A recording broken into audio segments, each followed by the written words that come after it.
want to dive into something that is all too familiar to any of us who are mind identified or have any moments in which the mind captures us and we leave here and now. What I want to dive into is what it means to want anything to be different or added onto right here and now, and think that through that wanting and that getting of that desire, life will be better, the me will be better. There'll be more happiness, access to peace, freedom, joy, truth, all the fundamental root things that we truly crave. I've said it before that what we truly crave is an end to all cravings. So how is it that we can live in such a way where we no longer visit constant desire and wants, and instead stay right here, the only place we truly are, the only place we can actually experience and feel and vibrate that we have everything we could ever want, and it's right here and now. In A Course in Miracles, they would say, a deep, heartfelt prayer is to ask to fully, deeply realize and accept all that is already given. May I release any blocks to fully accepting all that is already given, which means that it's all here now. There's no addition to here that is needed. So let's get into it. Think about, identify something that it is you want, that lately maybe you've been desiring, you find your mind drifting away to, dissociating from the here. Perhaps it's really joyful to play in fantasy land about it. Maybe it's having another child. Maybe it's moving to a bigger home. Maybe it's moving to a brand new locale altogether. Maybe it's another pretty dress. Maybe it's a new friend who's like your best friend, but just a little better, just a little different. Maybe it's a new lover. Maybe it's a new show you want to binge on Netflix. Maybe it's another titillating entertainment event like a concert or whatnot that you want to go to get your yayas out, right? Whatever it is the mind has been chewing on, perhaps for just a short amount of time, and then it gets it and moves on to the next thing. Or perhaps this has been a lifelong stewing or a decades-long stewing about where you're headed in time. The I, here's a lot of assumptions here. There is an I separate from life. There's something called time, and we're gonna swim through it to get to this thing called wants, desires. And once we get there, then we can be here. Okay? So that's what we're going to explore today. Here is the radical, direct experience part of all of this that I introduce now. The wants, the desires are not here, okay? They are not here. Right here, what's happening sensation-wise, what's happening consciousness-wise, stimulation, maybe the sense fields, the visual field, auditory. This is what's here. You are directly experiencing here and now. The only place you ever were, a place you can't leave. You can only dream or dissociate, as Angelo likes to say, or fantasize that you've left here. And so when we think about cravings and desires, and it's Fetter 4 specifically that I'm thinking about here, if you use more of the Buddhist awakening model like that, there's this fetter, there's this filter. Your mind is fettered up with these desires, these cravings, right? And when you leave here now, the only thing that's real, that you can immediately experience directly for grasping after a want, let's grok fully that that want is not here, okay? So we have to leave here to visit a thought called, I want it, I'm going to get it, I desire it. If only I had this onto here, it was an addition to here, then here, now, could be okay enough. And often this is a quick jump, very subtle, we don't realize we make it. Then I could be okay enough here now. There's always an I wrapped up in that, because life takes care of itself, and yet we want to do more. We want to inject a doer into life's flow. We think, I need to take care of this eye. Suddenly this eye has been outcast from all of life's flow. The trees growing and falling, the sun shining, the sky raining, the birds singing these melodious, gorgeous symphonies. And the eye is separate. Well, dang right, that's scary. And we better spend what we call our entire life taking care of that separate little eye that has been outcast from all that is. Okay, so the eye has wants, it has desires, it needs things to be different because it's constantly managing, trying to kind of keep 1 or 2 or 3 steps ahead of fear. It wants to establish safety, and often it does this by running to thought world and dwelling in fantasy that is not here now, thinking if I can just get that, then I can finally be okay with here, and finally be okay with I, with me. And underneath that, way underneath that fundamentally is try to accept that I am a separate someone swimming in a sea of everything else, and I need to take great care and avoid the fear that's engulfing me, that I've been cut off. One of the reasons that the wants, the desires, the cravings will never deliver you to the inner peace and the freedom and the vital, palpable nowness that is because they are connected to keeping a separate self alive, and even more basic, making it something that it is not, i.e. that it exists at all. So I want you to really hear that, feel that in your body, what I'm communicating now. The eyes, the desires, and when we get into Fetter 5, we'll also add that what you don't want, what you push against. Those are all about keeping that ego, that separate self cut off from all of life, going, but also just it being a valid thing at all, okay? So notice how the ego, a total illusion, needs a lot of props to keep it going. Kind of like a really good magician and all the magic tricks. And all of us know, if we've seen enough magic tricks, that there's a hitch here, right? It appears to be magic, but there's something in the back door. There's something behind it that is actually keeping it running and appearing to be real. That's like the ego, okay? It has a ton of magic tricks, and it wants you to just look at the magic tricks, because if you learn the magician's little tactics, right, the ego's little tricks to make it stay alive and perpetuate itself, then the jig would be up. The magic show, it would lose its luster. You would stop buying tickets to it, okay, and telling all your friends to go. That's sort of what it's like when that sense of realness about a separate self, I want to say lets go of itself. That's not quite the way to put it. Unclenches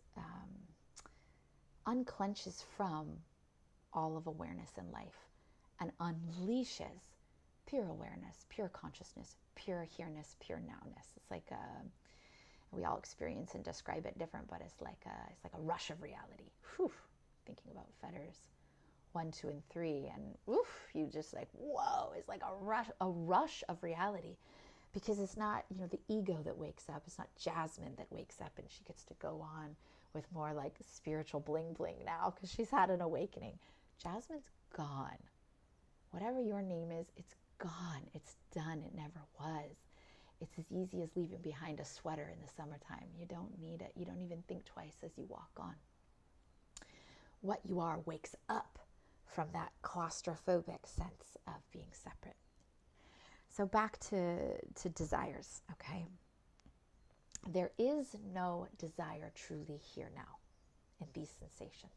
That baby that you want to bring you more love and joy and snuggles and all that oxytocin from breastfeeding, that new home you want so that you can settle it just so and decorate it and expand all your physical belongings into it, and then feel better in the now, right? You're putting off feeling better until you get to a new now called let me fulfill my desires and then I can be happy.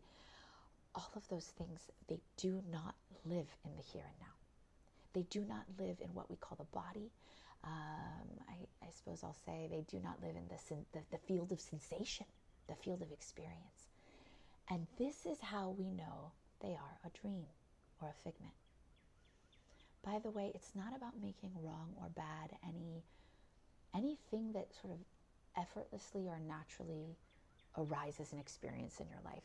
the new baby that might come, the house you might move to, the new friends you might make. These are welcome experiences in the totality of the unified field. Yay! Let's be in joy, or be in whatever sensations those bring. Maybe it's not joy. Maybe the greatest gift is that you get the new house. And then you realize this new house actually isn't scratching that ancient, eternal itch for okayness. And let me say it again. That ancient, eternal itch for okayness isn't actually about the thing you want. It's actually about making the I real. And it will never go away because the I, the separate I, me and my, will never be real. It can't be real. That's why it's a seeker and not a finder. It can't find itself because it's not actually here. So these wants, they're like ghosts, okay? They're not connected to here. They're not connected to here. You can't find them anywhere. Close your eyes, look for them. Look for them. And when you look, when I say look, I don't mean look with the mind. Be here. For now, put aside every thought, every belief, every memory, every future aspiration that says, this is how I know I desire this. This is how I know this craving is right. And be here and let right here, whatever the sensation field delivers, be the authority, okay?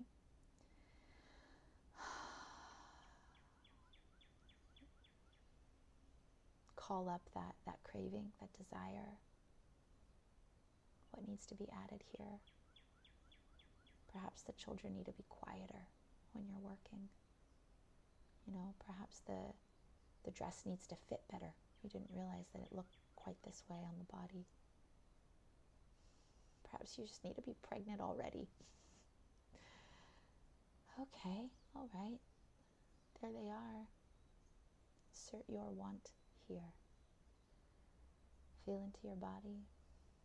Feel into the sensation field with visual field cut off, eyes closed. You might notice what you call your body is actually an expansive, ever-evolving field of sensation. It has nothing to do with a border or a boundary. Where is that desire?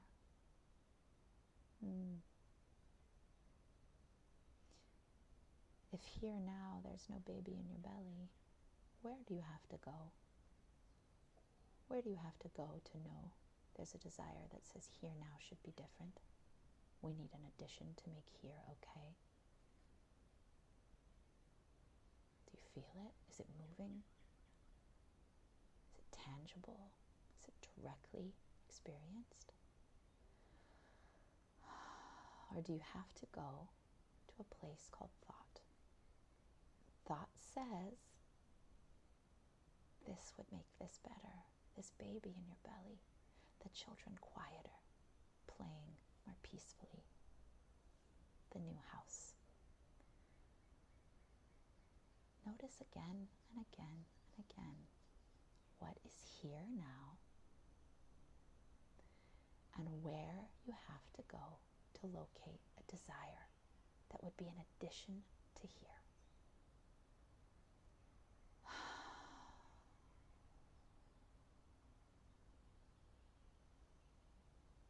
Feel that. Stay with this as long as you want to really feel directly what I'm saying. Don't take my word for it. Feel directly what I'm saying. And notice that it's the thoughts that constantly pull you away from here, saying things should be different. Okay? Things should be different. There needs to be an addition. Something you want is so real that you need to leave here to go get it. And what the thoughts don't tell you, gosh, I'm thinking about deprescribing in psychology and in the medical field land. When you get a prescription drug, but no one tells you, like, what's the deprescribing plan? When will I come off of this SSRI? We don't really talk about that. We just give the pill. It's similar to this, okay? Prescription drugs. This might be a leap, but I'm going with it because I find it very funny. Prescription drugs are just like thoughts about desires and cravings, okay?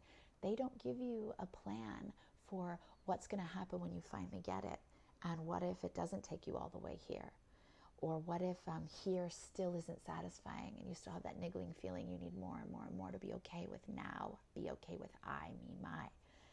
There's no plan, okay? Instead, you're just taking the SSRIs for the rest of your life, thinking, I think I'm going to be happy. I think I'm happy. Is this happiness? Wait, why am I still taking these drugs? I thought they were supposed to get me somewhere, okay? I thought I was going to finally reach a place called joy and peace. But instead, I have to keep taking these drugs. I don't actually go anywhere.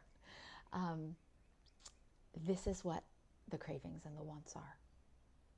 The thoughts are so subtle, so insidious, and so fused with a sense of I mean, it will literally be in your voice. So you think, I'm just leading a good, productive, responsible life. The voice is saying, go get another baby. You'll finally be happy. Get another pretty dress, get a new house, get some new friends. These friends have gotten old. Get a new lover. This one's forgotten to soothe you or validate you or love on you the way you truly deserve. It will be in what you call your voice. What a trick, that magician. But if you look and look and look, those thoughts never say, and here's our plan for how to get out of constantly visiting thought world for the next desire. No, there's no de-prescription plan, okay? It's just a constant stream of craving. What shouldn't be happening, Fetter 5, or what should be happening here that isn't. The thoughts don't say, and don't worry, honey, just one more thought, and then you can finally be here now. And you can give a big hug to all that is and be okay. You can finally be okay. So I'm promising you, it's a big word, I'm promising you that fundamental sense of okayness is right here now. And it begins and ends with de-identifying from the thoughts that say anything should be different than right here and now. In full transparent honesty, what I share now is an expression of my experiences with the weakening of Fetter 4, not necessarily the full toppling of it. So here you go, you get lived experience. I'm not in an ivory tower. I'm no different than anyone who's listening to this. I'm the guinea pig. I'm the guinea pig of my own damn illusion of separate self, and it will topple. And if you're like me and you're ready to be done with a sense of me that takes you away from here, and a sense of craving that never ends, always says here isn't quite right, stay with me, join with me, watch it all topple.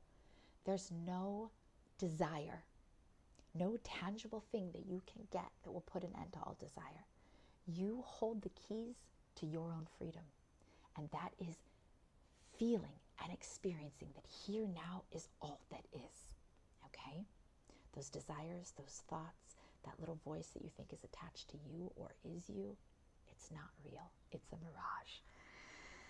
So those promises from the ghosts that aren't connected to here, it's like this funny backdoor lie, okay?